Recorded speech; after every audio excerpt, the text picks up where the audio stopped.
Hello, तुम्हा सर्वांची कृपा आशीर्वाद या कार्यक्रमासाठी पुन्हा पुन्हा प्रयत्न करून माझ्यापर्यंत पोहोचण्याचा प्रयत्न करत असणारे श्रीयुत हरिभक्त परायण आमचे गणेशजी महाराज काटकर, विशेष करून बंडू महाराजांची धावपळ. जास्त काही आम्हाला अभंग श्लोक ओव्या पाठ करावे लागतात असं नाही, पण हे बाकीचं सगळं जमलं की जमतं. श्रीयुत हरिभक्त परायण मृदंगाचार्य शंकरजी महाराज, श्रीयुत हरिभक्त परायण मृदंग महर्षी विठ्ठलजी महाराज, श्रीयुत हरिभक्त परायण म्हणजे यावरून लक्षात येतं की विठ्ठल महाराज हे आहेत आणि शंकर महाराज हे आहेत. कारण ज्यांचं नाव घेतलं ते हात जोडतात, तुम्ही जोडत नाही. आता गाव तुमचं, तुम्ही कशाला? गावाची कृपा आहे. अत्यंत गुणीजन मंडळी या ठिकाणी आहे.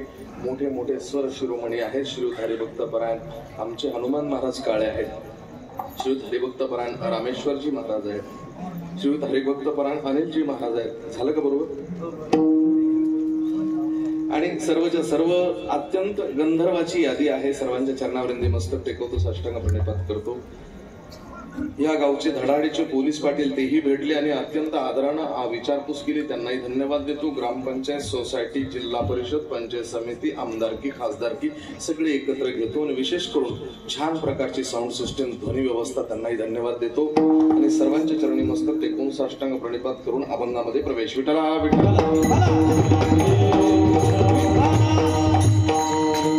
माऊली ज्ञानोबांचा हा अभंग आहे आणि या अभंगावर बोलायचं जर ठरलं तर हिंमत लागते, गुरुची कृपा लागते, पांडुरंग परमात्म्याचे आशीर्वाद लागतात आणि तुम्हा सर्व श्रोते सज्जन मायबापांच्या सदिच्छा लागतात तरच ह्या अभंगावरती बोलता येतं. सत्य ज्ञानानंत गगनाचे प्रावरण नाही रूप वर्ण गुण. जेथे अभंगामध्ये काही शब्द आहेत ते पाठ भेदातून येतात, शाब्दिक उच्चारणाच्या दृष्टिकोनातून तो शब्द कदाचित अपभ्रंशित स्वरूपाने येतो, म्हणून त्याचा अर्थ लागत नाही. म्हणून अभंगाचं व्याकरण काय आहे, अभंग म्हणावं कशाला? काव्य पूर्वीपासून होत आलेलं आहे. अगदी आर्ष काव्यापासून सुरुवात झालेली आहे. म्हणजे इसवी सन पूर्व 5000 वर्षापासून काव्य करण्याची प्रक्रिया आहे. संबंध जगभरामध्ये जे जे काव्य झालं त्या काव्याला कोणी कोणी पोएट म्हटलं, कोणी कोणी पोएट्री म्हटलं. पण ह्या काव्य प्रकाराला जर म्हटलं तर आपल्या भारत देशामध्ये पोवाडा असेल, सोरठा असेल, दोहा असेल, नानाविध प्रकारचे नाव त्याला नामाभिधान दिलेले आहे. पण अभंग तीच कविता होऊ शकते ज्या अभंगाला कुठल्याही प्रकारानं, कुठल्याही व्याकरणाच्या दृष्टिकोनातून भेदता येत नाही, नाश करता येत नाही, दोष देता येत नाही. आवाज कमी जास्त नका करू.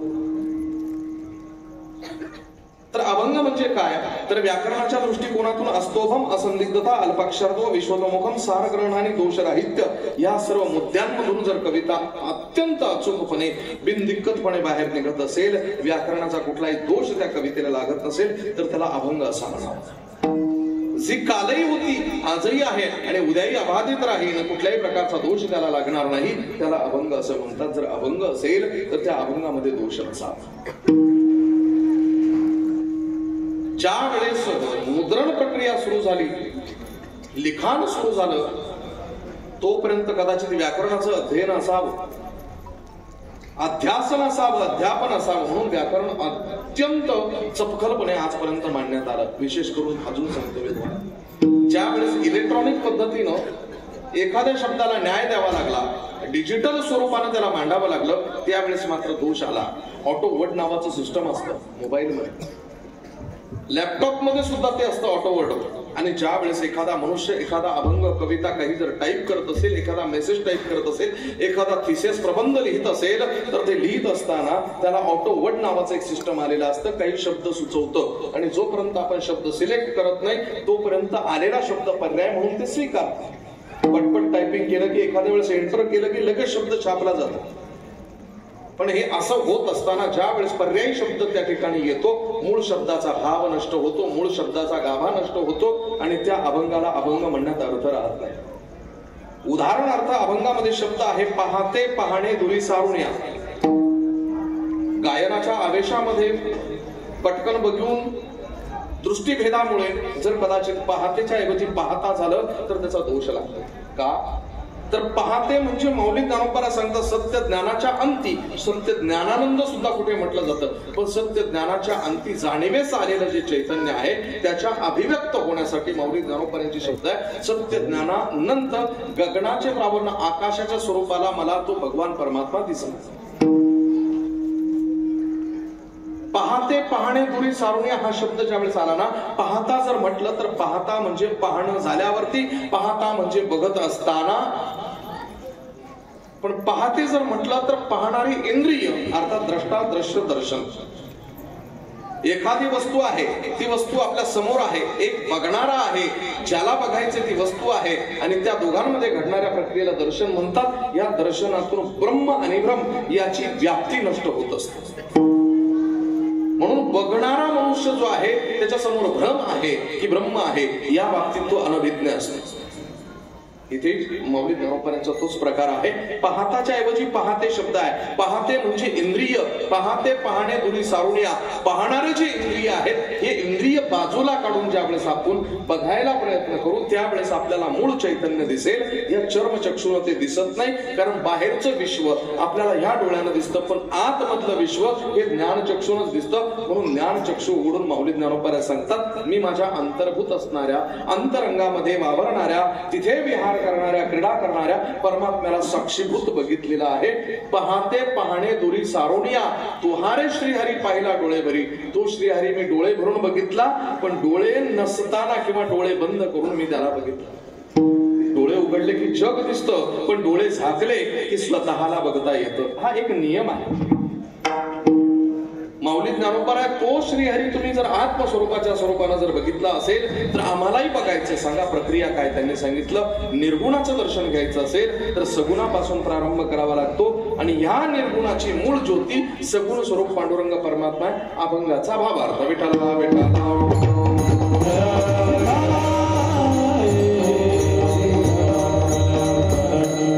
मौलिक ज्ञानोपायांचा अभंग मी आधीच शब्दाच्या संबंधामध्ये थोडासा खेळ केला होता. शब्द काय असतात? एक व्यक्ती माझ्याकडे, आवाज कमी करावा जरा, शिटी मारताय मी 3-3 वेळेस सांगतो. विठ्ठला विठ्ठला विठ्ठला. एक व्यक्ती आहे, नाव त्यांचं दिलीपराव. अत्यंत जवळचा माणूस माझा, माझ्यावरती प्रचंड श्रद्धा, माझ्या ज्ञानावरती प्रचंड विश्वास. माझ्याकडे मोबाईलचा स्क्रीनशॉट घेऊन आला. तो म्हणाला, महाराज माझ्या मनामध्ये एक शंका आहे. म्हटलं काय? या मोबाईल मध्ये मला एक मेसेज आलेला आहे, त्या मेसेज मध्ये हा श्लोक आहे, पण या श्लोकाचा अर्थ मला लागत. मी त्या श्लोकाकडे बघितलं, क्षणभर विस्मित झालो. श्लोकाकडे पुन्हा पुन्हा बघू लागलो. त्याने सांगितलं, काय तुम्हाला जमत नाही का? त्यावेळेस माझ्या ज्ञानाचा अहंकार जागृत झाला. कसं जमत नाही? म्हणून त्या श्लोकाकडे बघून मी त्याचा अर्थ काढू लागलो. श्लोक असा होता, केशवम पतितम दृष्ट्वा पांडवा हर्ष निर्भरा रोदंती सर्वे कौरवा हा हा केशव केशव. मी थोडस संकोचानं बोललो. म्हटलं, दिलीपराव याचा अर्थ असा आहे की कृष्णाला मृत झालेलं बघून पांडवांना आनंद झाला आणि कौरव रडू लागले, सर्व कौरव रडू लागले, म्हणू लागले हा हा केशव केशव. त्यानं असा झटक्यानं मोबाईल माझ्या हातातून हिसकला, जाऊ लागला. म्हटलं, दिलीपराव काय झालं? नाही म्हटलं, माझा गैरसमज होता, तो गैरसमज दूर झाला. म्हटलं, काय? मला वाटत होतं तुम्हाला अक्कल आहे, पण आता ते मी गैरसमजात होतो. म्हटलं, याचा अर्थ काय? नाही नाही, तुम्हाला काय कळतंय? एवढं असं कुठे असू शकतं का? भगवान कृष्णाच्या जाण्यानं पांडवांचा पाठीराखा असणारा त्या पांडवांना आनंद कसा होईल आणि कौरवांना दुःख कसं होईल? अरे आपल्या हात समोरचा काटा गेलेला आहे, का उगाच कशाच्या बाबतीत आपण संभ्रम पाळायचा? म्हणून त्यांच्यामध्ये माझ्यामध्ये गडबड झाली. म्हटलं, जरा मला बघू दे, कारण आता तर्कानं बघायचंय, चिकित्सेनं बघायचंय, तथ्यावर बघायचंय, प्रमाणानेही बघायचंय. म्हणून त्या श्लोकाकडे मी जरा बघितलं, मग सांगितलं, दिलीपराव असं आहे, क म्हणजे पाणी संस्कृत भाषेमध्ये, क म्हणजे पाणी, के म्हणजे पाण्याचं बहुवचन, शव म्हणजे प्रेत, एवम म्हणजे आत, पतितम म्हणजे पडलेलं. अर्थात क म्हणजे पाणी, के म्हणजे पाण्याचं बहुवचन, शव म्हणजे प्रेत, एवम म्हणजे त्याच्या आत, आणि पतितम म्हणजे पडलेलं, पाण्यात पडलेलं प्रेत, पाण्यात पडलेलं प्रेत. दृष्टवा बघितल्यानंतर, पांडवा हर्ष निर्भरा. पांडव शब्दाचा अर्थ असा आहे पाण बाणाचा, पाण अधिक अंडव. अंगव असं काय माहिती का? संस्कृत वर्णावली आपण जर शिकलो, आपण मराठी शिकत नाही, आपली पोरं इंग्रजीमध्ये टाकतो. मराठी आणि मराठीच्या पुढे जाऊन कुठेतरी संस्कृत बघायचं. आई उन रे लोक ही वर्णमाला शिका ना. हे कुठल्या माहितीये का? हे संस्कृतचे मुळाक्षर आहेत, संस्कृतची 12 खडी, पण ते बघतच नाही आम्ही. मराठीच येत नाही ना आपल्याला, काय याचं अशा प्रकारानं त्यामध्ये असं आलेलं आहे अंडव. अंडव म्हणजे अंगव, त्याचा अंडव असा अपभ्रंश होतो. पांडव शब्दाचा अर्थ जलचर. जलचर. आता तुम्हाला हे व्याकरणातलं काही थोडंसं बोलून जातो मी तुम्हाला एक साधा प्रश्न विचारतो. आता तुम्ही सेमीचे आहात की कॉन्व्हेंट मधले आहात की जिल्हा परिषदचे आहात की कुठले आहात, नगरपालिकेचे आहात, मला माहिती नाही, पण तुम्ही माझ्या प्रश्नाचं उत्तर द्याल याची मला 100% खात्री आहे. पतंगाचा, नायलॉनचा मांजाचा नाही, पतंगाचा फक्त. पला काना पा, पा बरोबर आहे. ण बाणाचा, णला पहिली वेलांटी णी, पाणी. पाणी शब्दाचा समानार्थी शब्द कोणता? ओके. अजून इंग्लिश मध्ये काय म्हणतात? वाटर, नीर, उदक वगैरे असे शब्द समानार्थी ना. चुकलं बाळानं तुमचं. का? याचा अर्थ असा आहे की मी तुम्हाला अत्यंत सटीकपणे सांगितलं. पतंगाचा पहिला काना पा, ण बाणाचा णला पहिली वेलांटी नी, शब्द तोच होतो पाणी. पाणी म्हणजे संस्कृतामध्ये हात. दानेन पाणीर तू कंकनेन, पाणी म्हणजे हात. आणि नला दुसरी वेलांटी असेल तर जल, वॉटर, उदक, नीर असे शब्द निघू शकतात. म्हणून वेलांटी, एक वेलांटीचा. मी जे ज्यावेळेस कीर्तनाला निघतो ना, आमच्या नातेवाईकांचा जर फोन आला आणि विचारलं त्यांनी किंवा महाराज किधर, मग मी सांगतो वणी, वरोरा, वाशिम, अमरावती, कुठेही सांगतो, कोल्हापूर, सोलापूर, सांगली, सातारा. त्यावेळेस लोक विचारतात मला का कोण आहे तुम्हारे साथ में, मी त्यांना सांगतो अकेला. ते म्हणतात तुम्हारी मजा आहे बुवा. आमची भाषा फार विचित्र. तुम्हारी मजा आहे बुवा. मी म्हणतो काय? हा जोडीनं फिरताय. अरे म्हटलं नाही अकेला. हा जोडीनं फिरताय. अरे अकेला. ते म्हणतात मग आम्ही कुठं चुकीचं ऐकलंय? जोडीनं फिरताय ना, पण तुम्हाला नाही माहिती की माझ्या बायकोचं नाव अकेला. एकटा जरी फिरत असतो तरी पत्नीचं नाव अकेला. अकेला आणि अकेला या दोन्ही मध्ये भेदकासी नाड आणि एक वेलांटी चाड असं असतं काही कधी. आता इथे आपण कुठल्या शब्दापासून गेलो होतो? पाणी. आता पुन्हा एकदा मी तुम्हाला सांगतो. हत्तीचा, रवीचा, रला दुसरी वेलांटी री. हरी म्हणजे कोण? हरी म्हणजे कोण? रामकृष्ण. आणि मग हरी म्हणजे कोण? पांडुरंग परमात्मा असा ढोबळ मानानं अर्थ निघू शकतो. क्षमा करा, तो शब्द नाहीये. रला दुसरी वेलांटी असेल तर माकड आणि रला पहिली वेलांटी असेल तर भगवान विष्णूचं स्वरूप. हे बघा, रामायणात जाऊन बघा तुम्ही ते नारदाची कथा. वेलांटी कुठे तरी काहीतरी झालं, एका माणसानं गेला बुवा, अरे म्हटलं खूप चोऱ्या करतो आणि त्या जजनं सांगितलं इथून पुढे तू पुन्हा मला चोरीच्या आरोपात इथे आलेला खपणार नाही, नाहीतर फाशीची शिक्षा देईल. वैताग आणणारे 4 दिवसामध्ये 3 केसेस तर तुझ्याच असतात. त्यानं सांगितलं काय सांगू साहेब, आदत से मजबूर हो. हे चालणार नाही, तुला लिहून द्यावं लागेल. 100 रुपयाच्या, म्हटलं 1000 रुपयाच्या स्टॅम्पवर लिहून देतो. त्याला काय, तो नेमका भारतचा होता, एवढा मराठीचा तयार होता. त्यानं 1000 रुपयाच्या स्टॅम्पवर लिहून दिलं, मी चोरी करणार नाही, केल्यास मला फाशी व्हावी. दुसऱ्याच दिवशी पुन्हा कडलं घरात उभा बघितलं, जजनं सांगितलं अरे कालच लिहून दिलं ना. त्यानं सांगितलं लिहून दिलं म्हणून पश्चाताप झाला, मला चोरी करावीच लागली. म्हटलं लिहून सुद्धा चोरी केली. म्हटलं चोरी नसती केली तर तुम्ही फासावर दिला असतं. म्हणे कसं काय? म्हणे मी लिहूनच तसं दिलंय. मग त्यांनी वाचलं जज साहेबांनी. ते म्हणे हे काय, मी चोरी करणार नाही, केल्यास फाशी व्हावी.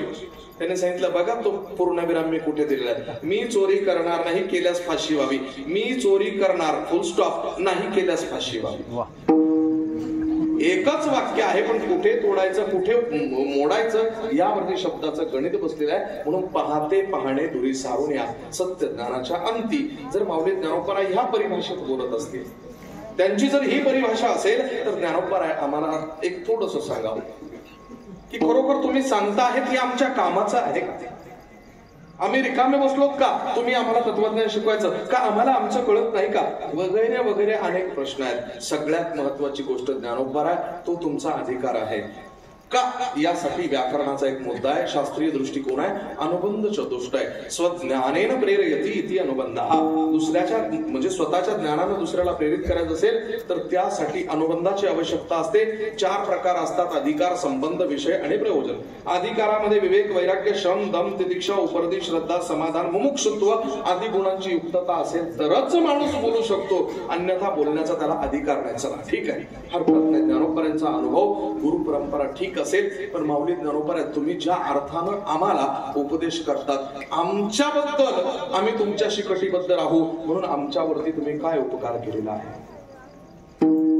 आलं लक्षात? आता माऊली ज्ञानोबा कोण आहेत, कशासाठी भांडणं करतात याचा थोडासा आपण विचार करू. ज्ञानोबा तेच आहेत जे 3 मातेंच्या 3 आयांच्या उदरातून प्रकट झाले. आज थोडस वेगळं आहे काय, आपण एकाच आईच्या उदरातून जन्माला येतो म्हणून पुन्हा पुन्हा जन्माला यावं लागतं. 3 आयांच्या उदरातून जन्माला या, पुन्हा जन्माला यायची गरज नाही. पहिला प्रश्न ज्ञानोबा तुम्ही नेमकं कोण आहात? आमच्यासाठी तुम्ही काही योगदान दिलेलं आहे का? तर ज्ञानोबा बोलू लागतात. ज्ञानोबांच्या काही ओव्या आहेत सलग. माऊली ज्ञानोबा भगवान परमात्म्याच्या सन्मुख उभे राहतात. आक्रमक पवित्र आहे. देवाला वाटलं भांडण्यासाठी आलेले आहेत आणि ज्ञानोबा बोलू लागले, देवा तुझ्याशी जरा भांडायचंय मला, बोला माऊली. माऊली ज्ञानोबा बोलू लागले, तुझे अवतार जाणो स्वतंत्र, देतान मनसी पात्र अपात्र, कैवल्या ऐसे पवित्र की जे वैरी आहे दिदले, मोक्ष दुराराध्य की रोय, परी तू आराधी तुझे पाय म्हणून धाडसे देत जाय पायी तू जैसा, तुवा सनकाधिकाचे नेमाने सयुज्य सर्वसु केला पुतने विषाचे स्तनपाने मारुवाली, आगा राजसोयी आगाच्या सभासदी देखता त्रिभुवनाची नांदी, तैसा पूर्वाक्य शब्दी निस्तेजिला सिजेने उर्याने दला बांबरा, तयाचा शरणोमासी दातारा अजूनही वैर्याच्या कळेवराव संभविना, ऐसा अपकारिया तुझा उपकारू, तू अपात्री ही तरी उदार, देदान म्हणून दार म्हणते करू झालासी बळीचा. नाना प्रकारच्या ओव्या या ओव्यांमध्ये भगवान परमात्मा त्यांच्या समोर माऊली ज्ञानोबा भांडतात आणि तुम्ही काय चूक केलेली आहे ही त्यांना पटवून देतात.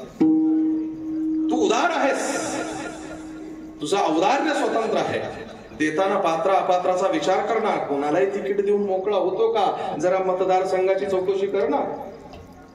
देवाशी माऊली ज्ञानोबा म्हटले काय झालं? तुवा सनकाधिकेचे दिकाचे माने सायुज्य सर्वसो केला पुतनेचे विषाचे स्तनपारे मारू आली. अरे ती पुतना तुझी समर्थक नव्हती रे, विरोधक होती. स्तनामध्ये विष भरून तुला मारण्यासाठी आली, तिचाही उद्धार केला. ऐसा अपकारिया तुझा उपकार तू अपात्री ही तरी उदारू दे दान म्हणून धारवंटे करू झालासी बळीचा. त्या बळीचा आकांत झाला, अत्यंत उंच पद्धतीला टोकाला जाऊन त्यानं तुझा विरोध केला आणि त्यालाच पाताळात घातला. शेवटी त्याच्याच दारामध्ये तू द्वारपालाचं काम केलंस. भृगु ऋषी सारख्या ब्रह्मज्ञ ऋषीनं छातीत लाथ मारली, त्याचा बदला घेण्याच्या ऐवजी ती खूण म्हणून स्वीकारलीस, भूषण म्हणून. शिशुपालानं वाटेल तितक्या शिव्या दिल्या, पण त्या शिशुपालाला वध करत असताना स्वतःमध्ये विलीनही तूच करून घेतलंय. हे बर्बरीचे शब्द आहेत. भगवान परमात्मा सांगतात, लोकांचं सांगू नका, तुमचं काहीतरी आतमध्ये दुखणं आहे. हो, माणसं जात असताना बोलायचं जर असेल ना, आम्ही थेट बोलू शकतो ना, अशी अशी दक्षिणा आमची आहे, पटतंय का बघा. पण ते थोडस फिरून फिरून यावं लागतं. पत्रिकेत कीर्तनकार कोण कोण आहेत, समाज किती जमतो, गायक वादक कोण आहेत, साऊंड वगैरे कसा आहे, किती वर्षापासून सप्ताह करतात, रौप्य महोत्सव आहे का, बरं ठीक आहे, गावाची लोकसंख्या किती तुम्हाला माहितीये का, आम्ही आढावा घेत असतो. आणि मग त्यानंतर एखादा शब्द देत 35-40च्या आसपास, 31 पर्यंत बघा झालं तर मग कसं तरी 30-31 पर्यंत ठरतं. हा आढावा असतो. शब्द थेट बोलता येतात, पण थेट बोलण्यासाठी आपल्याला विषयाला हात कसा घालावा हे एक जे संभाषण शास्त्र आहे, त्या संभाषण शास्त्रानुसार माऊली ज्ञानोबा भांडतात देवाशी. म्हणाले माझं दुखणं थोडं वेगळं आहे. म्हणे काय? मी थोडस लिहित असताना माझ्या मनात अशा शंका आल्या की तुम्ही जो आहे ना, तुमच्याकडून अन्याय घडलाय, देवाला तोंडावर बोलायचा अधिकार पाहिजे तो वारकऱ्यातच आहे. कारण बघा ना, उत्तरेत जा भक्ती करत असताना मोरे ठाकूरजी, मोरे पिया, मेरे कान्हा, मेरे कृष्ण, मेरे राम लला, बरोबर ना. आम्ही देवाला कधी आवो जावो घातलंच नाही. वारकऱ्यांचा तेवढा अधिकार आहे. विठ्या विठ्या मूळमायेच्या तुझी रांड रणकील शिव्या दिल्या तो आमच्या संतांनी, का तर तेवढा अधिकार आहे. आमचे संत देवाला आवो जावो घालत नाही. देवा तुझा माझा कारे वैरकार, देवा तुझा माझा कारे वैरकार, देवा तुझा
भावाची संतानाने ऐकावं.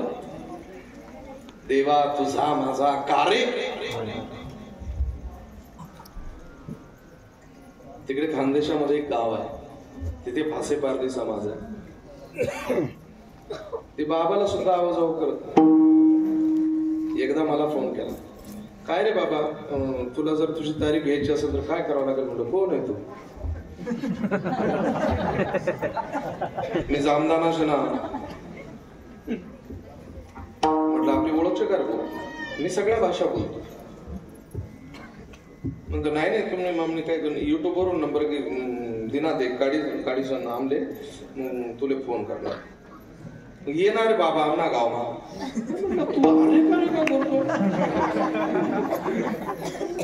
म्हटलं तुम्ही म्हणे ओळख शकार गो.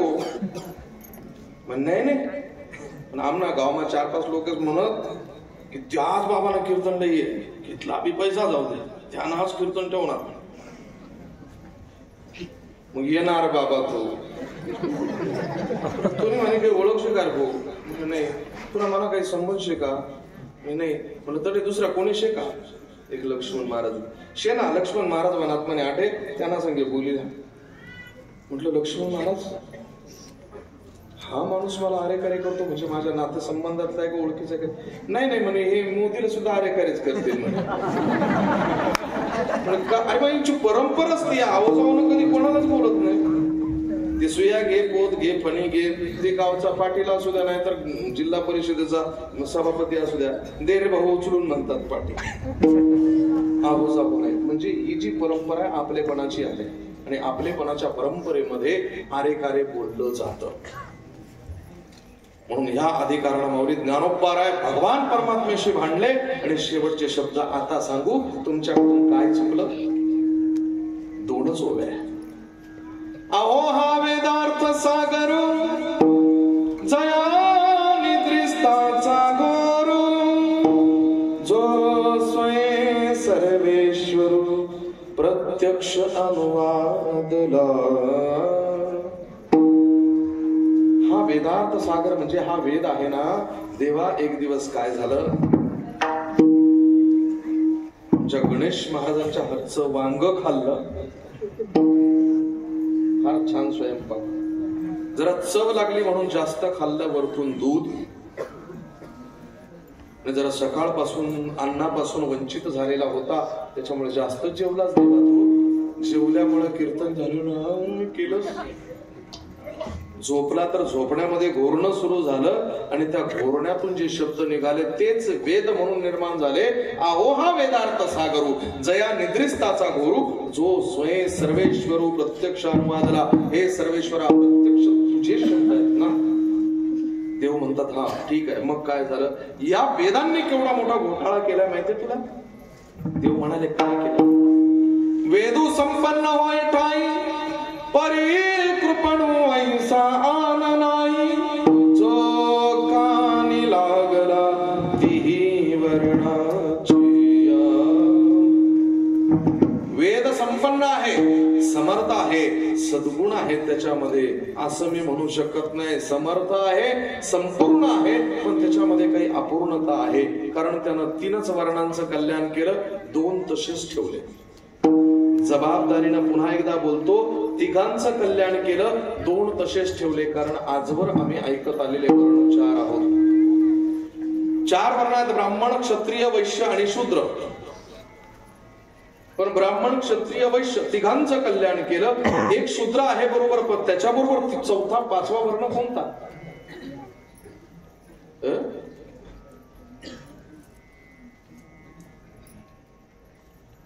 एका जणांना सहज सांगितलं 5 पतिव्रता ह्या जगतामध्ये आहेत. म्हणजे कोणत्या, द्रौपदी, अहिल्या, सीता, मंदोदरी, तारा. यानं सांगितलं 6 असायला पाहिजे, तुम्ही चुकताय. म्हणे कसं काय, म्हणे तुम्ही म्हणा एकदा पुन्हा. त्यांनी सांगितलं सीता, अहिल्या, द्रौपदी, मंदोदरी, तारा. त्यांना सांगितलं त्याच्यामध्ये आमची स्वतःची एक धरा. म्हणजे 6 होतील बरोबर. तसं मी स्वतःहून वर्ण टाकत नाहीये, मी वर्ण टाकत नाही. वर्ण 5च आहे. मगाशी बोलता बोलता बोललो, इथे तुम्ही बहुसंख्येनं जरी आलेले असाल ना, तुमचेच 1500चे 2100 झाले असतील ना, आज बराचसा हप्ताही पडला असेल ना, तरी पण तुम्हाला वर्ण नाही. तुम्ही MBBS करा, MD करा, BAMS करा, BHMS करा, MS व्हा, काही करा, काही करा. नाही केलं तरी तुम्ही आपोआप डॉक्टरी नव्हतात. फक्त लग्न करताना डॉक्टर बघा, डॉक्टरची बायको झाली का कोण, मग ती 3री नापास का असे ना. अधिकार असतो. एक कलेक्टर सकाळी सकाळी दाढी करत होता, नवीन गाव आला, त्या नवीन शहरामध्ये रुजू झाला, त्या गावामध्ये स्थिरावला आणि सकाळी सकाळी दाढी करत होता. त्याचा PA फार हुशार होता. दाढी करत असताना त्याच्या कानावर शब्द आले, सुया घे पोत पणी गे. इतका सुंदर आवाज. यानं सांगितलं कुणाचा आवाज आहे. अरे यत्र धम्र तत्र वन्नी. जिचा आवाज एवढा गोड आहे ती किती सुंदर असेल. साहेब, उगाच शीतावरून भाताची परीक्षा करू नका. PA म्हणाला, अरे पण किती सुंदर आहे. सुंदर आहे का काय ते नंतर. नाही, मी निर्धार केलेला, जिचा आवाज एवढा सुंदर आहे ती किती सुंदर असेल.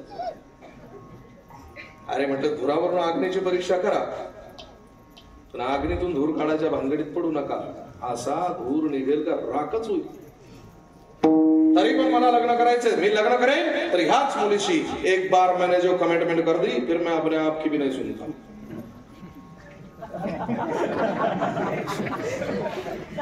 मी करेन तर ह्याच मुलीशी लग्न करलो. CCTV लागलेले आहेत, ऑडिओ रेकॉर्डिंग होत आहे, टेलिकास्ट होत आहे, प्रोजेक्टर लागलेले आहेत, समोर LED लावून. तुम्ही जरा जबाबदारीनं बोल. नाही, मी लग्न करील तर ह्याच मुलीशी करेन आणि हा निर्धार घेतो.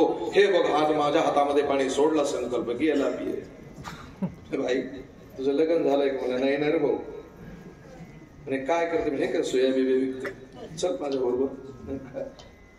कलेक्टरशी लग्न करायचंय. कलेक्टरशी त्याला डबे करता येतात. ठोकून ठाकून ते पोंपोम गाड्या विकेल का जत्रेत जाऊ. म्हटली तू कलेक्टर आहे, तुला कळतंय का?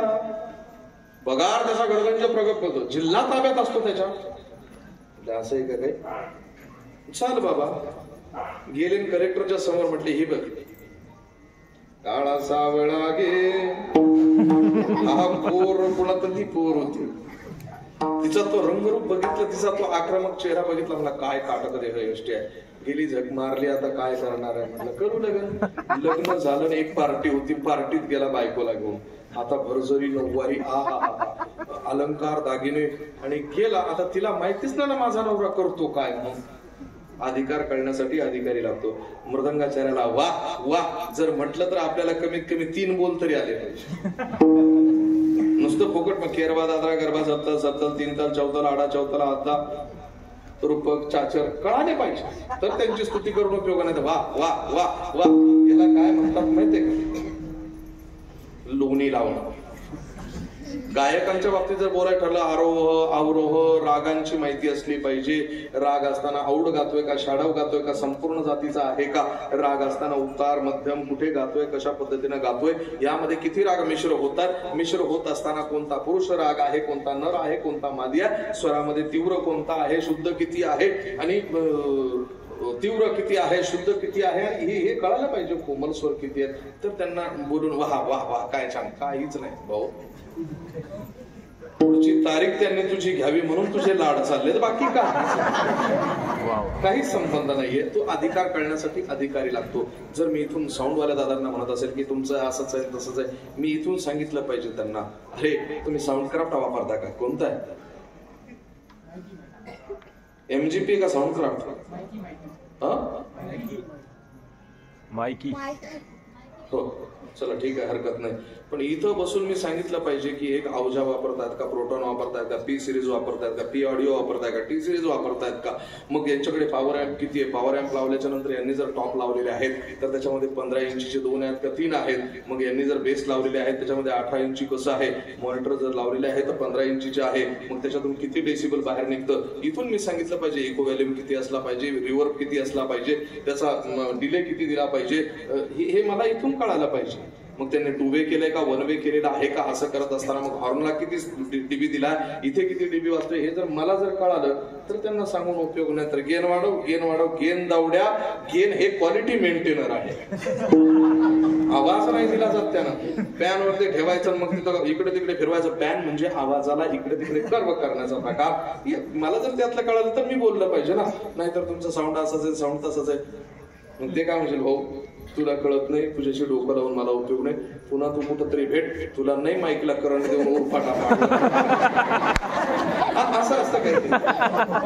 मला यातलं कळायला पाहिजे. मी इकडे जर बोलत असताना काय तुम्ही काय रेझोल्युशन लावलेलं आहे, कोणता अँगल घेतलेला आहे, कॅन्डिड लावलाय का, प्रोफाईल काय देताय तुम्ही, तुम्ही इथे जी फिल्म लावलेली आहे यामध्ये नेमकं तुम्ही कुठल्या प्रकारचा अँगल घेतलेला आहे, कुठला सीन क्रिएट करतायत, कशा पद्धतीने तुम्ही याला क्रिएट करणार आहात, तुम्ही किती 740 वर 720 वर करणार आहे का, 1080 वर करणार आहे का, हाय क्वालिटी वरती करणार आहे का, 2K करणार का, 4K करणार का, असं ज्या वेळेस मी बोलेल मग तुम्ही त्याच्यावरती फिल्मोरावरती एडिट करणार आहात का, फिल्मोरावरती नाही, चला मग देवेंची वरती करणार आहात का, प्राईम वरती करणार आहे का, प्रीमियर वर करणार आहात का, तुम्ही ज्यावेळेस पाठवाल त्यावेळेस तो डाटा कुठल्या सॉफ्टवेअर मार्फत युट्यूबला जाणार आहे, हे जर मला कळालं तर मी त्यांना बोलून उपयोग. सगळ्याच थोडं थोडं पाहिजे. तर त्या कलेक्टरीन बाईला त्यावेळेस म्हणजे तिला काहीच येत नव्हतं, माहिती नव्हतं माझा नवरा कलेक्टर आहे म्हणून. मग तिथे गेल्याच्या नंतर तहसीलदाराची बायको, DG IG ची बायको, SP ची बायको, SAP ची बायको, हे सगळे आता पार्टीमध्ये या कलेक्टरीन बाई, या कलेक्टरीन बाई, या तिचा अधिकार मोठा ना. तिला काय माहिती आपला नवरा काय करतो. प्रत्येकीनं नाव घेतलं, कलेक्टरीन बाई नाव घ्या तुम्ही. आपल्याकडे काय दणका असतं, कलेक्टरीन बाई म्हणे काय, म्हणे कलेक्टर साहेबाचं नाव घ्या. त्याचं नावही माहिती नव्हतं तिला. मग तिला वाटलं जर माझ्याशी लग्न केलं तर माझ्या तोला मोलाचा असला पाहिजे. मी जर सुया बिबे विकायला गेले तर तिथेच मी अर्धी कोर भाकर कोणाकडून घेते, तिथंच भाजी घेते, रस्त्यावर कुठेतरी खाते. मग तिला भाकरीशी संबंध मागून खाणारी व्यक्ती, मग तिनं नाव घेतलं आहे का बरं. चांदीच्या ताटात हत्तीचा पाय, चांदीच्या ताटात हत्तीचा पाय, कलेक्टर साहेबाला भाकर वाडा गमा. अधिकार करण्यासाठी अधिकारी लागतो. कलेक्टरची पत्नी आहे, खूप मोठा हुद्दा द्यायला पाहिजे होता, म्हणून हा अधिकार करण्यासाठी अधिकारी लागतो. आणि याच अधिकारानं माऊली ज्ञानोबा म्हणतात माझा तो अधिकार आहे, तुम्हाला द्यावं लागणार आहे. मला माझ्या प्रश्नाचं उत्तर द्या. अहो वेदार्थ सागरो जया निद्रिस्ताचा गुरु जो स्वयं सर्वेश्वरू प्रत्यक्ष अनुवादला, त्यातून त्यांनी सांगितलं वेदू संपन्न होय ठाई परी कृपणू ऐसा आन नाही. जो काणी लागला तीनही वर्णांच्या किंवा तिही वर्णांच्या किंवा त्रयवर्णीय तिघांचं कल्याण केलं. ब्राह्मण क्षत्रिय वैश्य शूद्र माहिती होता त्याचंही कल्याण करा आणि शेवटी स्त्रियांचं सुद्धा कल्याण करा. स्त्री मुक्तीची पहिली चळवळ जर कोणी उभी केली असेल तर माझ्या ज्ञानोबारायांनी लक्षात ठेवा. महात्मा ज्योतिबा फुले, क्रांतीज्योती सावित्रीबाई फुले यांना 100% मान्यता द्यावी लागेल की यांनी स्त्री शिक्षणाची चळवळ सुरू केली. राजा राम मोहन राय, लॉर्ड बेटिंग ह्या लोकांना मान्यता दिली पाहिजे की तुम्ही हो सतीची प्रथा बंद केली. महर्षी धोंडो केशव कर्वे, नाना शंकर शेठ आदी जी लोक आहेत यांना आम्ही 100% मानतो, हो तुम्ही विधवा विवाहाला मान्यता दिली. पण स्त्री मुक्तीसाठी पहिली चळवळ निर्माण करणारे माऊली ज्ञानोबराय आहेत. आणि मग ते स्त्रीच्या बाबतीत बोलू लागतात. का त्यांना? कारण कसं आहे माहितीये का, तुम्ही वकील नवरा केला की वकिलीन बाई होता, कलेक्टर नवरा केला की कलेक्टरीन बाई होता. तुम्हाला डिग्री घ्यायची गरज नाही. काय नाही म्हणून तुम्हाला वर्ण नाही. वर्ण नाही असं नाही म्हणत ना कमी, माझी भाषा समजा. तुम्हाला वर्ण नाही याचा अर्थ वर्ण नाही असं नाही. वर्णातला वर्ण, कारण अभंगामध्ये प्रावर्ण आणि वर्ण असे 2 शब्द आले. तुम्हाला वर्ण नाही म्हणजे ब्राह्मण क्षत्रिय वैश्य किंवा शूद्र तुम्ही नाही आहात, तुम्हाला वर्ण नाहीये. पण हे इतकं म्हणजे पुरुषी अहंकारी सत्य न एवढं तुम्हाला कमी लेखण्याचा प्रयत्न केला. पण खरं सांगू मी तुम्हाला, ज्याला वर्ण नाहीये ना तो साक्षात प्रभूचं स्वरूप आहे, साक्षात ब्रह्मरूप आहे. कधी ओळखणार? कधी ओळखणार? तुम्ही ब्रह्मरूप आहात. याचा अर्थ दर्शनाला आल्याच्या नंतर 50-50 100 टाकून माझं डिझेल सुटेल असा मी विचार करत नाही. पण मग खरोखर तुमचा तो अधिकार आहे. मग वर्णासाठी भानगड सुरू झाली आणि मग त्यानंतर हे सगळं घमासान सुरू आहे. तुम्हाला वर्ण नाहीये आणि तुमच्या हातात वर्ण सुद्धा नाहीये. माझे शब्द कळतात का तुम्हाला? तुम्हाला वर्ण तर नाही पण तुमच्या हातात वर्ण सुद्धा नाही. वर्ण आता एक विचार श्रीकृष्ण नवरा त्यासी समर्पो म्हणे. याचा अर्थ तुमच्या हातामध्ये स्वतःच्या मनानं कुणाच्या तरी बरोबर विवाह करावा आणि तो समाज स्वीकृत असावा असंही नाही. बघा, एखाद्या मुलीनं आपल्या घरातून प्रचंड पैसे घेतले, दागदागिने घेतले आणि एखाद्या मुलाला फूस लावून पळवून नेलं तरी मुलगी बदनामच होते, मुलगा बदनाम होत नाही. मुलगा बदनाम होत नाही. का तर आम्ही पितृसत्ताक संस्कृतीमध्ये आता सध्या विचार करतो आहोत. स्त्रीवर अन्याय अत्याचार होता कामा. म्हणून वर्ण सुद्धा तुमच्या हातात नाहीये. तुमचा बाप सांगेल किंवा ज्या वेळेस समाज स्वीकृती होईल त्यावेळेस तुमच्या वर्णाला महत्व आहे. नाहीतर माझ्या नवऱ्याची बायको म्हणून शनया चालते, राधिका चालते, त्याला सगळं चालतं. पण शनया राधिकेचं आयुष्य बर्बाद झालं त्याचं काय करशील रे भाऊ? मी जास्त बोलू शकत नाही कारण माझ्या जिल्ह्यात काय तो दांडे आणि पक्ष घेऊनही बोलावं लागतं मला. कारण ती अनिता दाते म्हणजे ती राधिका ती आमच्या जिल्ह्यातली आणि मी टीव्हीवरच माणूस आहे. आता तुम्हाला माहिती नसेल पण मी निघून गेल्याच्या नंतर गुगल सर्च करा, who is doctor Jalal Maharaj Sayyed. तुम्ही माऊली ज्ञानोबा यांची जी सिरियल टीव्ही वरती बघायचात ना, त्या सिरियलचा लेखक आणि डायरेक्टर मी आहे. चित्रपट लिखले त्याच्यामुळे मला सगळे अनुभव आहेत, सगळी भाषा कळते मला. ऑडिओ रेकॉर्डिंग पासून ताल किती असावा, मृदंग कसा वाजला बाजावा, मृदंगाचा आणि माईकचा डिस्टन्स किती असावा, मृदंगाचा ध्वनी कसा निघावा, इकडे किती अंतरावरून बोलावं, मला जर एवढं कळतंय तर मी जवळ जाऊन मोठा आवाज काढू शकतो. पण मला माहितीये माईकच्या जवळ गेल्याच्या नंतर तुकोबाराने सांगितलं ये रती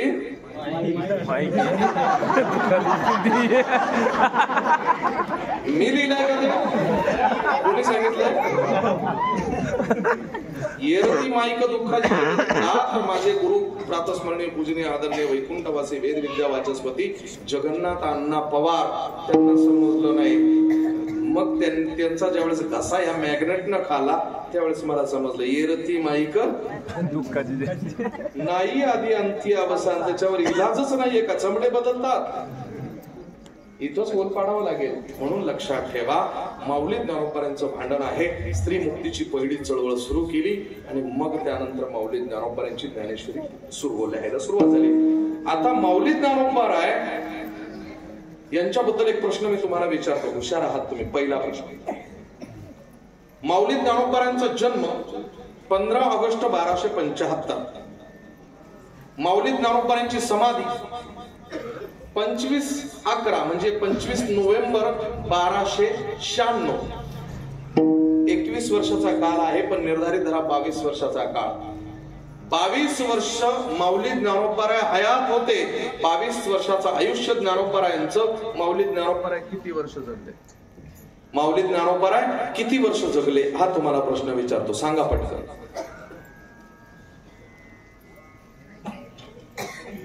अरे जल्दी बोलो, सुबह मुझे नागपूरला कार्यक्रम आहे सकाळी, नागपूरच्या आई पुढे. बरं तरी फॉर्च्युनर आहे म्हणून रपारप रेटच चालतो, नाही तर हे कार्यक्रम घ्यायची अक्कलच नाही मला. बाकीचे कसे इकडे जमेल का असं करूया, मी पत्रिका बघतो आणि मागे पुढे करून बरोबर हिशोब मला तेच करत. माऊली ज्ञानोबांचं आयुष्य आहे 22 वर्षाचं, पण ज्ञानोबा जगले फक्त 2च वर्ष. कारण माऊली ज्ञानोबा 3 आयांपासून जन्माला आले.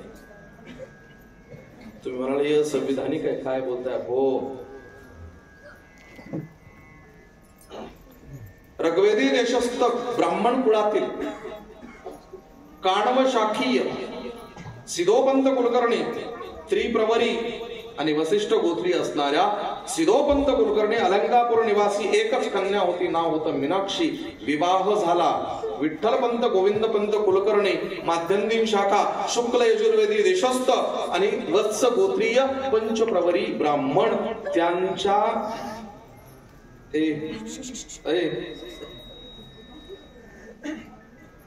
यांच्याशी विवाह झाला आणि मीनाक्षीची रुक्मिणी झाली. 12 वर्ष वाट बघितल्यानंतर 12व्या वर्षी निवृत्ती दादा जन्माला आले आणि 14व्या वर्षी ज्ञानोबा जन्माला आले. आणि मग त्यानंतर त्या मातेनं 9 महिने 9 दिवसाच्या गर्भयातना सहन केल्या. त्या बाळाला जन्म दिला आणि बाळाला जन्म दिल्याच्या नंतर 14 वर्षाच्या वनवासाना आला का रे बाबा ज्ञाना? 14 वर्षानंतर आला का रे? किती आनंद झाला. आला का तुला? ही माता पहिली. आणि दुसरी माता सेलिब्रेशन करत नाही. एक माता म्हणते आला का, दुसरी माता म्हणते का आला. कालास नवमास कष्टलासी 10व्यान प्रसूत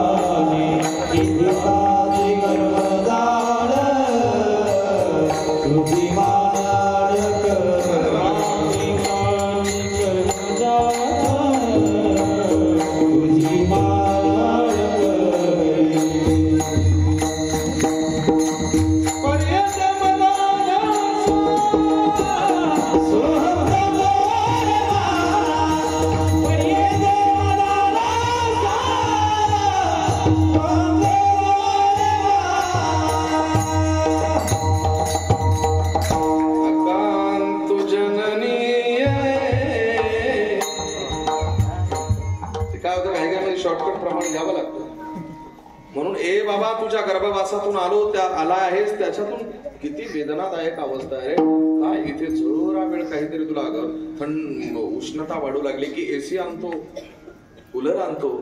पण काय मातेच्या गर्भामध्ये तिथून आलास ना, गर्भीच्या यातना सहन करून आला ना, मान अडकली तुझी, आडवा झालास, तिडवा झाला, सिझर करावं लागलं.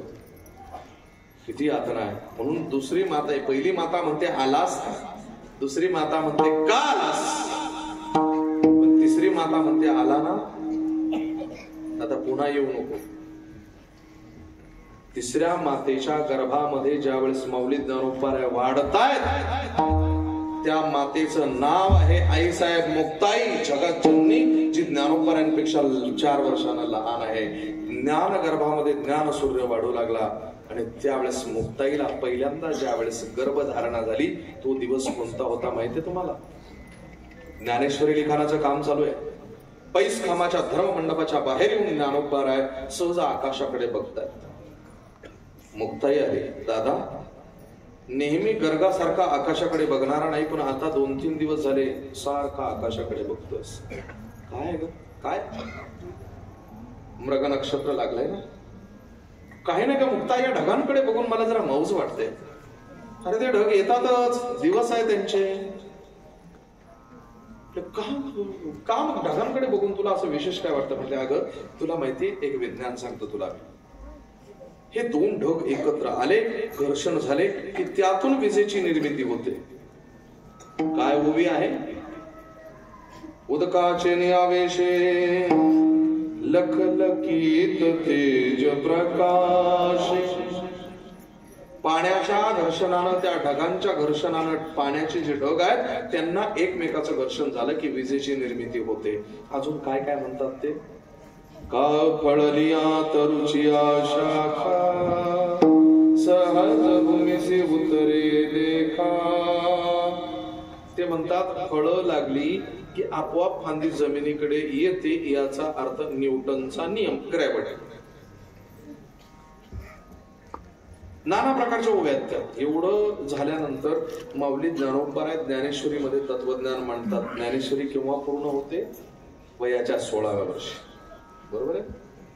तिथून पुढची 4 वर्ष जी आहेत माऊली ज्ञानोबराय आपल्या भावंडांसाठी देतात. का तर ज्ञानेश्वरी बघा, ओम नमोजी आद्या वेद प्रतिपाद्या जय जय स्वसंवेद्या आत्मरूपा देवा तुझी गणेशु सकलार्थमती प्रकाशु म्हणे निवृत्तीदास उधारी जो जे निवृत्तीदास, निवृत्तीदादाचा दास म्हणून काम केलंय, बरोबर आहे. तिथून पुढे पापर कुमादेव रूपा विठ्ठलपंत गोविंदपंत कुलकर्णी रखुमा आई देवी पांडुरंग परमात्म्याची पत्नी आणि देवीचा वर म्हणजे पांडुरंग परमात्मा.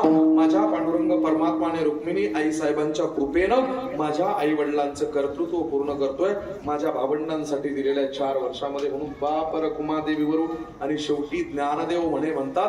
त्यावेळेस माऊली ज्ञानोबराय स्वतः जन्माला आलेले असतात. मुद्गल शास्त्रींनी केलेल्या प्रचंड मारहाणीनंतर मानसिक आणि शारीरिक हानी झालेला हा महामानव तेजस्वी ज्ञानसूर्य थोडस तेज बाजूला ठेवतात आणि येतात. मुक्ताई आईसाहेब बघतात, ज्ञानादादाला मधुकरी मिळाली नाही, सोपान काकाने केलेला हट्ट मी पूर्ण करू शकत नाही, पण करणार तरी काय. ताटी लावून बसतात ज्ञानोबराय. आता मुक्ताईच्या दिवस भरण्याच्या प्रक्रिया झाल्या आणि आता मुक्ताईला प्रसव वेदनेच्या कळा येत आहेत, बाळंतपणाच्या कळा येत आहेत, विवळण्याचे सूर येऊ लागले. मुक्ताईच्या मुखातून पहिली किंचाळी निघाली, कारण ज्ञानोबराय त्यावेळेस जन्माला येण्यासाठी धडपड करत होते. एक वेगळ्या पद्धतीने जन्म होणार होता, ज्ञान सूर्य म्हणून जन्माला येणार होते. आणि मुक्ताई त्यावेळेस वेदना देत असताना स्वतःच्या मनाला आणि ज्ञानोबरायांना दिलासा देतात.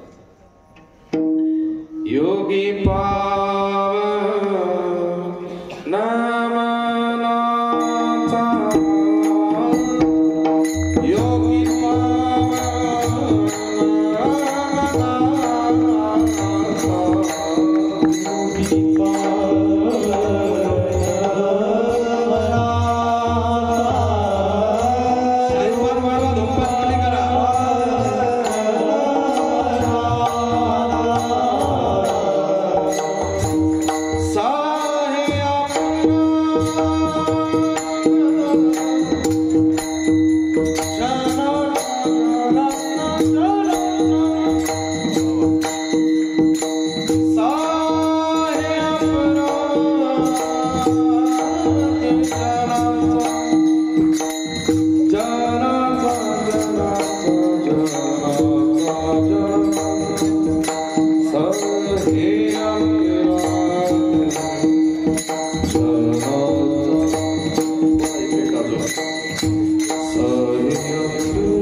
सहन करायचे हा त्याचा स्वभाव असला पाहिजे.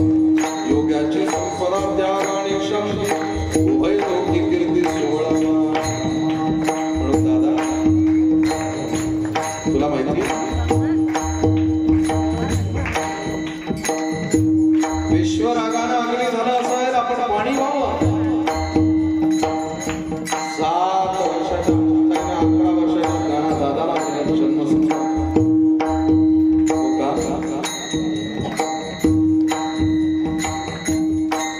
अरे शब्द शस्त्र असतात आणि शब्दानं केलेला वार हृदयावर जातो आणि छिन्न विछिन्न होतं.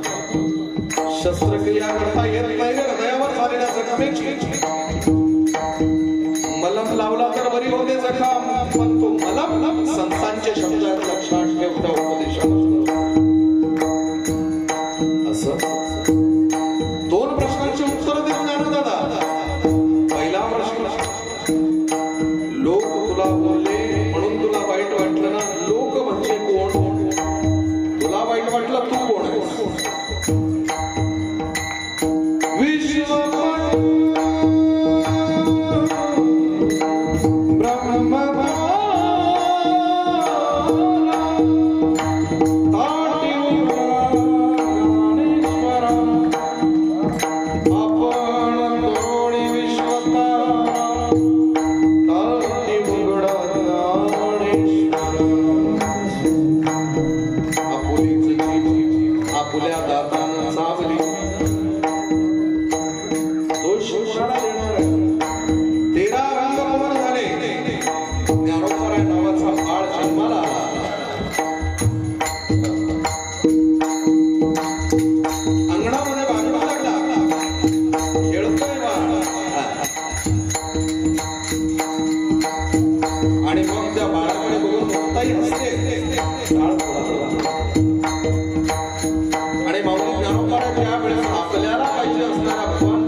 या काळामध्ये माऊली ज्ञानोबा स्वतःसाठी जगले ते नातच वेगळं होतं.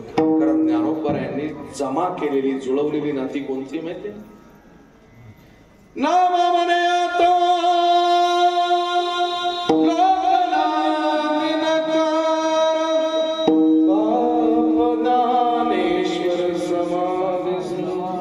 बापाचं नातं जगले. फक्त इफेक्ट कमी जास्त करू नका, कारण स्वर गेला, ताल गया तो बाल गया, सुर गया तो सर गया. तालातलं आपल्याला तसंही काही कळत नाही ना. माऊली ज्ञानोबा नित्य छंद घेई छंद मकरंद. ज्ञानोबरांच्या 2 ओव्या आहेत. म्हटले अरे मी मुक्त जीव आहे, मुक्त झालोय, पण बळेच बद्ध व्हावं लागतंय का? कारण बद्धतेमध्ये जो आनंद आहे तो दुसरा कुठेच नाही. काय आनंद आहे? संध्याकाळच्या वेळेस एका तलावाच्या तीरावर ज्ञानोबा बसलेल्या, थंड वारा सुटलेला आहे. ज्ञानोबा अंगाला स्पर्श करून वारा त्यावेळेस गेला. माऊली ज्ञानोबा वृत्ती तदाकार होऊ लागली, नाड्या जागृत होऊ लागल्या. त्या निसर्गाच्या आनंदात सहवासामध्ये ज्ञानोबा बघितलं या कमळाची किती फुलं उमललेली आहेत. एक भुंगा गुंजारव करत आला, त्या कमळावरती बसला. त्याची 2 गाणे झाले. निसर्ग नियमाप्रमाणे तो भुंगा त्याच्यामध्ये अडकला, आपोआप कमरदल मिटली आणि 2 गाणं तयार झाली. भवरेने खिलाया फूल, फूल को ले गया राजकुमार. दुसरं गाणं निर्माण झालं, हे छंद मकरंद.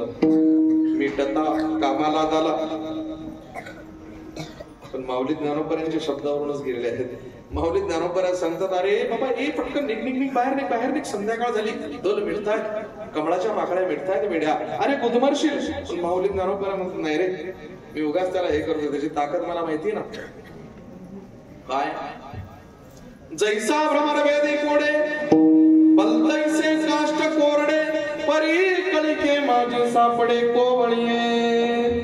त्याची ताकद एवढी आहे की कठीण लाकडाला सुद्धा छिद्र पाडतो. नाही काठाचा गुमान,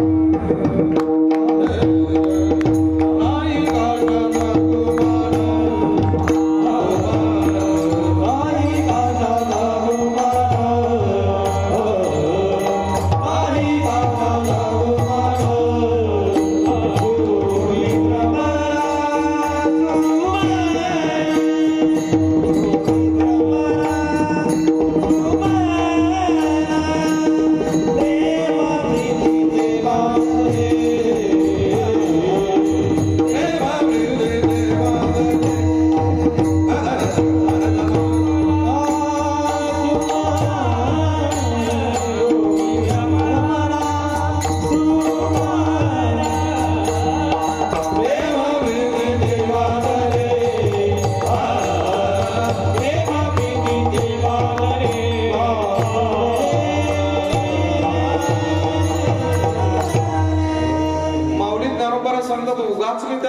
करतोय. मला माहिती रे, कठीण लाकडाला छिद्र पाडतोय, यानं पंख वेगाने बडबडवले तर ह्या कमळाची दलं मोडून पडतील. आणि मी त्याला, हे बाबा काय तुला जोपर्यंत टाइमपास करायचा तोपर्यंत कर, पण वेळेत निघून जा, बल्ब बंद करून टाक, लाईट. माऊली ज्ञानोबा त्या भुंग्याला सांगतात, सकाळी आले, सहज त्या कमळाकडे लक्ष गेलं, कमळाची दलं उमललेली होती, भुंगा मरून पडलेला होता. त्याच्याकडे बघून पश्चातापाने माऊली ज्ञानोबा जातात, अरे रात्री उठवून दिला, अरे पण ते सामर्थ्य मला माहिती होतं त्याचं, खूप शक्तिशाली तो आपलं ते तर उत्तीर्ण होईल प्राणे, परी ते कमळदळ चिरून येणे, आईचे कठीण पण कोवळे स्नेह देखा. तसं मायेत गुंतून बघा, आनंद येतो. नात्यात गुंतून बघा, आनंद येतो. मित्रांवरती खर्च करून बघा, आनंद येतो. मित्राला नाही म्हणा, ज्या वेळेस तो हट्ट करून शिवी देऊन आपल्या खिशातून पैसे काढतो, त्यावेळेस आनंद येतो. वाटतं यानं भांडावं माझ्याशी. हो, नाती जगून बघा. आपल्या घरामध्ये म्हातारी लोक असतील, त्यांना तुमच्या पैशाशी घेणं नाही, एक 5 मिनिट त्यांच्याशी गप्पा करा, काय बरं आहे काय. आजी असेल तर चेष्टा करा, आजी बाबा जाऊन किती दिवस झाले ग, झाले असतील 10-20 वर्ष, आठवण येत नाही का ग, तुमचं लव्ह मॅरेज आहे का ग. आमच्या काळामध्ये फोन आहे, त्या काळामध्ये कसं कनेक्शन होतात, जरा जुन्या आठवणी काढावं.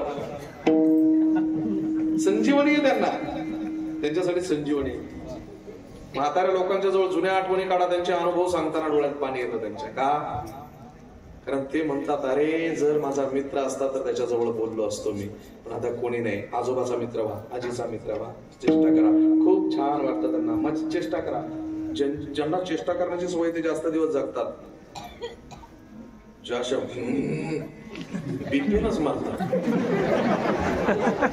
म्हणून एकमेकांशी बोला, एकमेकांशी बोलत जा, एकमेकांविषयी बोलू नका. एकमेकांशी बोलल्यानं बरेचसे प्रॉब्लेम सॉल्व्ह होतात आणि एकमेकांच्या बद्दल बोलल्यानं बरेचसे प्रॉब्लेम क्रिएट होतात. म्हणून एकमेकांशी बोला, एकमेकांविषयी बोलू नका. एकमेकांशी बोलणं म्हणजे संभाषण, एकमेकांविषयी बोलणं म्हणजे धुणं कुटणं, आमच्याकडे शब्द आहेत ते. हे करू नका. एकमेकांशी बोला, एकमेकांविषयी बोलू नका. आनंद आहे जीवनामध्ये. आणि मग माऊली ज्ञानोबा सांगतात, हो मायेत अडकावं लागेल. नामा म्हणे आता लोकला दिनकर बाप. ज्ञानाबाई माझी अनाथाची, आईचं नातं जगले, बापाचं नातं जगले, ज्ञानाचा सागर सखा मित्राचं नातं जगले. पण आता माऊली ज्ञानोबा इकडे कोणतं नातं जगतात माहिती आहे का? प्रेयसीच. हो, सकाळी 8 वाजता मुलीला क्लासला जायचंय. ए पोरा ऐक ना भाऊ, सकाळी 8 वाजता पोरीला कॉलेजला जायचंय. आणि रात्री 8 वाजता पोरीची आई म्हणजे थंडीचे दिवस आहे ग बाळा, मी पाणी गरम करून ठेवलंय. पायावर पाणी घेतलं बाबा, मग अशी उकळतच पाणी होतं. म्हटलं थंड आहे का गबात कर होतं ते. लाल झाला पाय. बरे पाय लाल मै बी लाल.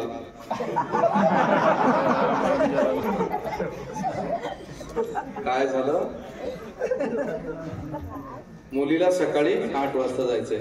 रात्री आई म्हणजे बाळा मी भांडी घासून ठेवलेले फक्त विसळून ठेवून दिले किचन वरती. आई तुला कळत नाही का ग, तुला कळत नाही मला सकाळी कॉलेजला जायचंय ते, मला सकाळी क्लासला जायचंय 8 वाजता. अजिबात मला डोकं लावू नको. काही दिवसांना लग्न ठरतं. मुलगा आणि मुलगी दोघांच्या बाबतीत लोक म्हणतात घरातली, जा तुम्हाला वैयक्तिक काय बोलायचं, काय धतुरा बोलायचंय, काहीच नाही. त्याचे शब्द मी तुम्हाला सांगतो ना, किती क्यूट आहात ना तुम्ही. काय तुमची स्पाईल तुमच्या गालावरती पडणारा डिंपल आहे ना, मला वेडा बनवतो. की गोड चर्चा होते ती म्हणते. असं काही नाही आहे, देवाचं देण आहे. मी मेकअपही करत नाही. मेकअपच्या विरोधात किती सुंदर दिसत आहोत ते. मी आहो जाऊ पासून बाजूला जाऊ का, अरे कार्य करू का. ती म्हणते हो, पण मीही अरे कार्य केलं तर चालेल का. छानपैकी चर्चा चालते. मग तो म्हणतो मी एक गोष्ट मागितली तर देशील. ती म्हणते मी तन मन धनानं तुमचीच आहे स्वामी, काय मागायचं ते मागा. तो म्हणतो फक्त मोबाईल नंबर दे. जिचे 4 इन्स्टाला अकाउंट आहे ती पोरगी म्हणते शी आमच्या घरामध्ये मोबाईल वापरायला अथॉरिटी नाही, तशी संस्कारच नाही. 4 अकाउंट कशा लबाड्या सुचतात तुम्हाला. ते विचार लहान राहतात करतो, ओटी करतो आणि तुम्हाला नवा मोबाईल घेऊन देतो. त्याचे हप्ते भरून बेजार आहे. मग आमच्याकडे मोबाईलच नाही. बापाशी भांडण करून घेतला तो 40,000चा. ज्या मुलीला सकाळी 8 वाजता जायचे ते रात्री 8 वाजता आईला भांडी विसळून देत नाही. लग्न ठरल्यानंतर 4 वाजेपर्यंत गप्पा करते, तरी 4 वाजून 2 मिनिटांना झोप लागल्यानंतर 3ऱ्या मिनिटाला वाजलं की पटकन मोबाईल हातात घेऊन उचलून बघते. का तर आता तिच्या भावनेबरोबर संवेदनेबरोबर कामाची तीव्र इच्छा आणि आकर्षण वाढलेलं आहे. तशाच पद्धतीनं ईश्वराला भेटायचं असेल तर प्रेयसी बनावं लागेल. माऊली ज्ञानोबा झालेत ना प्रेयसी. निळ्याच्या निशी विरहिणी पिशी. एकदा करा बरं सेट गात असताना. तिथपर्यंत ठेवायचं, कमी जास्त का तुम्ही मला सेट करू नका, माझ्या मी बरोबर सेट करतो. माहिती आरळ शेज कैसी शेज ज्ञानोबा एका मंचकावर बसतात असंच ठेवा. पहुडलेले आहेत, प्रियकर दूर कुठेतरी गेलेला आहे आणि माऊली ज्ञानोबा आहेत त्यावेळेस तळमळतायत जलबीन मछली. या कुशीवरती त्या कुशीवर 3 तालाचा अद्दा आहे आणि त्यामध्ये एक रचना आहे. पडिले दुर्दे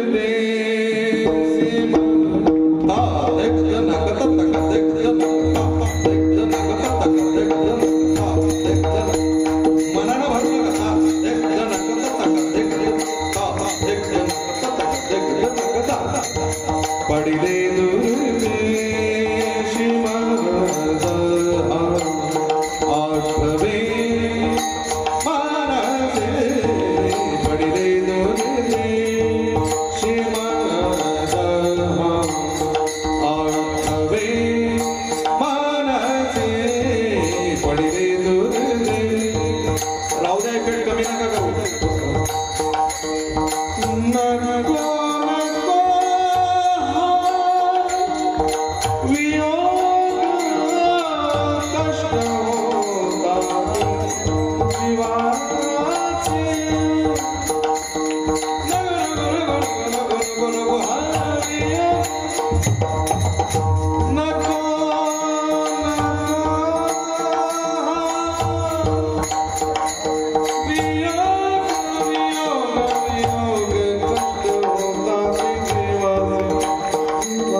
प्रेयसी प्रिय करा विना तळमळते आहे. ही अवस्था ज्ञानोबरांची झाली. आणि येणारे बाबा येणा पटकन किती वेळ लावतो रे. पटकन ये बरं. 19 मिनिटात आला पाहिजे. देव निघाला. त्यांनी ऐकलं होतं हरीच्या दासा हरिदाई दिशा भावे जैसा तैसा हरी एक. पंचदशीचं प्रमाण माऊली ज्ञानोबरांनी ऐकलं होतं. रूपम रूपम बभुवासौ प्रतिरूपिती श्रुती उपमा सूर्य इत्यादी सूत्र यामा सूत्र ब्रह्मसूत्राची व्याख्या ऐकली होती.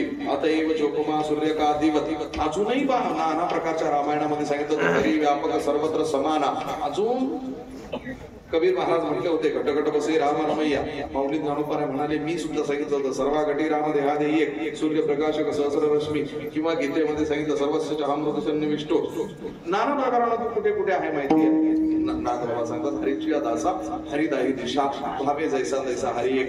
10 दिशा बघितल्या पण तो इथूनच बाहेर निघाला. इथून बाहेर निघाला. ज्ञानोबा सांगतात अरे तो तो तो तो इथे आहे. तो हा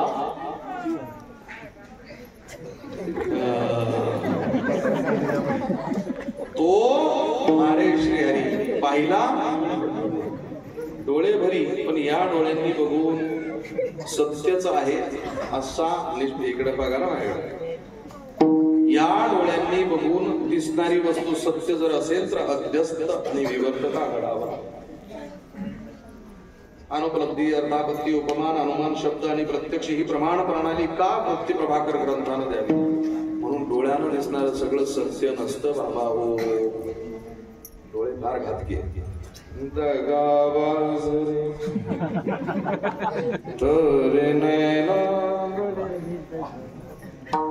डोळे धोकादायक आहे. त्यांना भ्रम जर झाला तर ब्रह्म म्हणून मान्य करतात.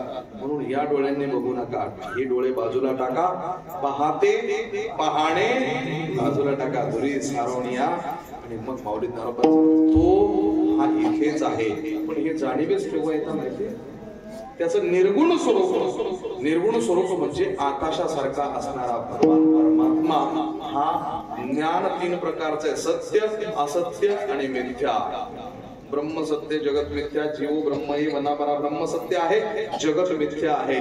पण जीव आणि ब्रह्म वेगळं नाही. पण ब्रह्म जर वेगळं असेल आणि जगत वेगळं असेल. ब्रह्म सत्य जगत मिथ्या. ब्रह्म सत्य आहे जगत मिथ्या आहे. पण जीव हा जगतातच वास्तव्य करतो. आणि जीव आणि ब्रह्म परानाही म्हणजे वेगळं नाही. याचा अर्थ जीवही वेगळं नाही ब्रह्मही वेगळं नाही आणि हे जगही नाही. याचा अर्थ मिथ्या मिथ्या जरी असेल तर कधी दिखता आहे कधी दिखता नाहीये. म्हणून कधी कधी दिसणारं कधी कधी असणारं नसणारं. म्हणून बाबा रे ये दुनिया कल भी थी प्यारे और यदि दुनिया कल भी रहेगी ना तुम कल थे न कल रहोगे क्योंकि पाश में काल के हो तुम. इसलिए आज का जीना जियो. तुकोबरांच्या प्रमाणे मागे काय झाले पाहू नका. पुढे आहे नका. जर जगायचं असेल तर असं जगा. आजचं जगणं पण आम्ही काय करतो माहितीये का. घडलेल्या गोष्टीच्या पश्चातापात अर्ध आयुष्य घालवतो आणि घडणाऱ्या गोष्टीच्या चिंतेत अर्ध आयुष्य घालवतो. घडत असणारा वर्तमान काळ बिघडवणं हेच आमच्या उरावर येऊन बसतं. म्हणून घडत असणारा काळ घडवा. देव तुमच्या समोर येऊन बसेल.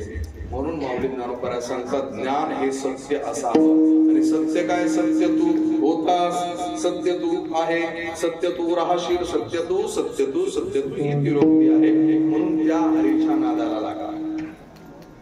द्रुत विलंबित दादरा आहे. नाद नाद नाद नाद नाद नाद विना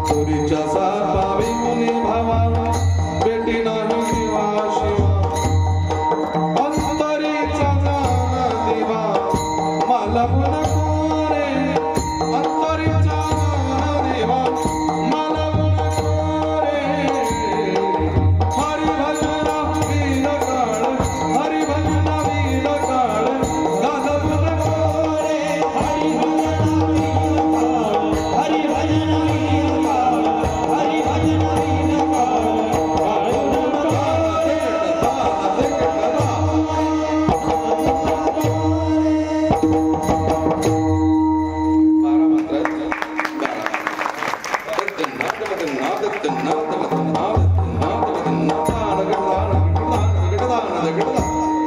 मला येत नाही ना ते आला असतं तर किती मजा झाली असते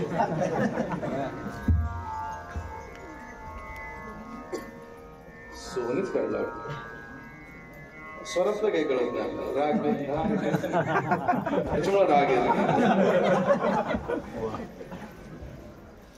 माऊली ज्ञानोबा सांगतात नित्य ध्यास जर असेल तर त्याची प्राप्ती होतेच आता तुम्ही काढलाच म्हणून आता मलाही राग आला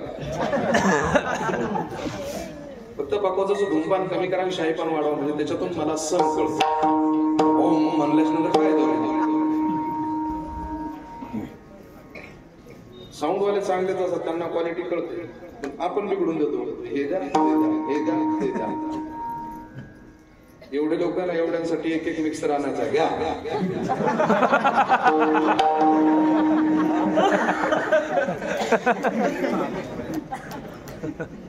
डोळ्यानं दिसणारी गोष्ट भ्रम आहे की ब्रह्म आहे या गोष्टीचा थोडासा निचरा करू नुसतं डोळ्यानं बघितलं तर माऊली ज्ञानोबा सांगतात ना मी नाही विश्वास ठेवला ते ब्रह्मच आहे म्हणून शब्द प्रामाण्याच्या पुढे जाऊन बुद्धी प्रामाण्यवाद जोडावा लागतो ज्ञानोबा एकदा ब्रह्म आलं समोर पण तो हा इथे आहे पण तोच आहे का यावर थोडीशी चिकित्सा करतात राग हमीर पासून रचना करतो रूप पाहता लोचने रूप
जिलेबी घ्या बासुंदी एक वाटी तुम्हाला घ्यावीच लागेल.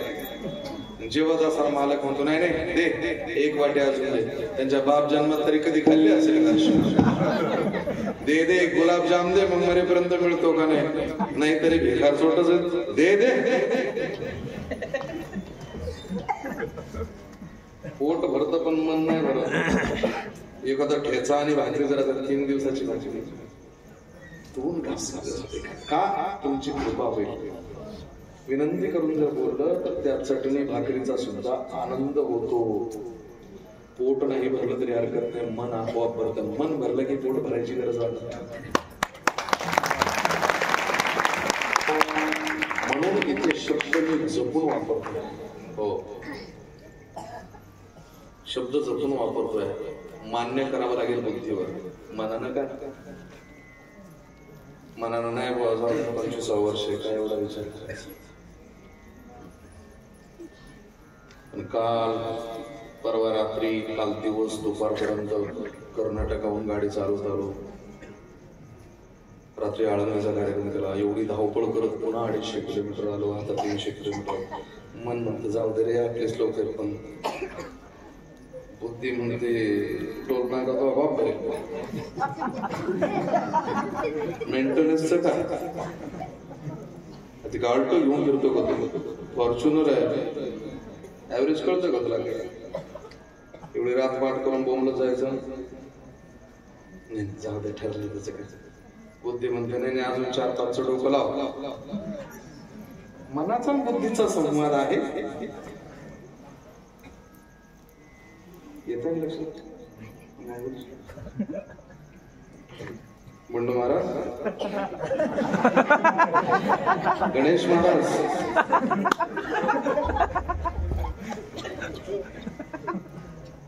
बाबा मनाचा आणि बुद्धीचा संवाद आहे. बुद्धिवादी लोकांना पुन्हा बोलायची गरजच भासत नाही. नाही वा संतोष नाही समजने वाले को इशारा काफी है. मग मनाचं ऐकायचं बुद्धीचं कोणाचं ऐकणार पण तुम्हाला मनाचं ऐकायचं का बुद्धीचं?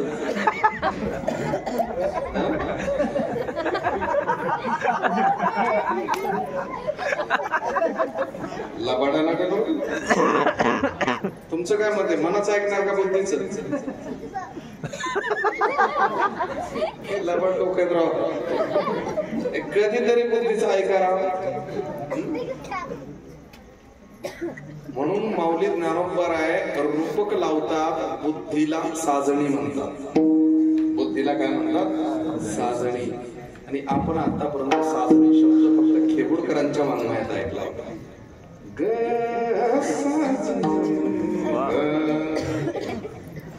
खेबुडकरांच्या साजनीत आणि ज्ञानोबांच्या साजनीत साजणी आहेत. आशा तृष्णा वासना कामना भावना याच्या पलीकडे असणारी सदसद विवेक बुद्धी म्हणजे स्वतःची मेंदू साजणी. तो हारे श्रीहरी तो हारे श्रीहरी पाहिला डोळे भरी पण पाहते पाहणे गुरी सारुनिया.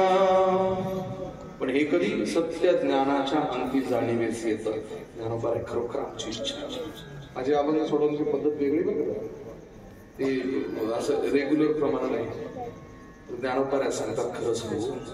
वारकरी संप्रदाय असा आहे जर निर्गुणातून प्रारंभ केला तर सगुणापर्यंत पोहोचवतो. सगुणापासून प्रारंभ केला तर निर्गुणापर्यंत पोहोचवतो. मी निर्गुण अवस्थेवर आलो आणि आनंद भोगतोय याचा अर्थ मी प्रारंभ सगुणापासून केला पाहिजे. कुठे सांगा का जरा. ज्ञानदेव माने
10च्या वरती होतात एका वर्षी. प्रत्येक वर्षी 10च्या वरती होतात. 10 सप्ताह सोडून वेगळे पण असतात ना 2-3 नाही सप्ताहाच्याच सप्ताहाचे 8 होतात. म्हणजे 25 उठू नका बरं का. किती वर्ष आहे? 25. 24 गुणिले 8 192 आणि हे दुसरं 193 कीर्तन माझ्या अगोदर सप्ताहाची झाली. एका बुवानं सांगितलं नाही का टाळी वाजवायची असते विठोबा रखमायला.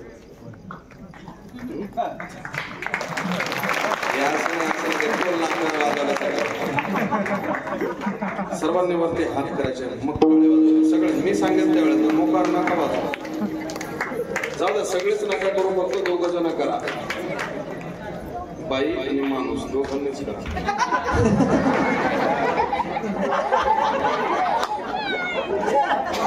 काहींना अजून हेच कन्फर्म होत नाही मी बाई आहे का माणूस आहे. ते बघा मी माणूस आहे मी केले का नाही.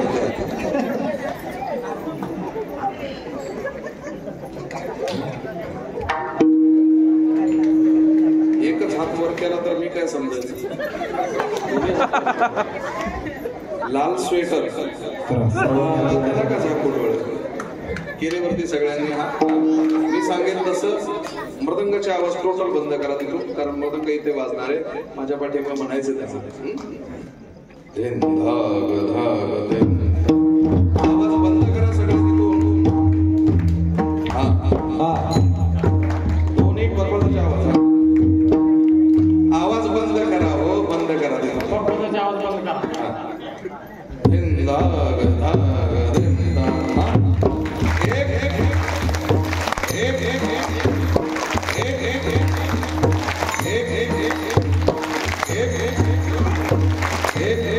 माझ्या मागे म्हणायचं मुक्ताबाई ममताबाई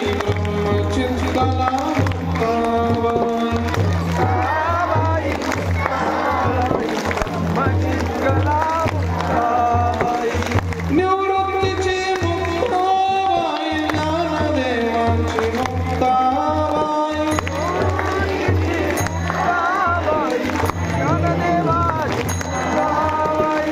सोपानाची मुक्ताबाई कालदेवाची मुक्ताबाई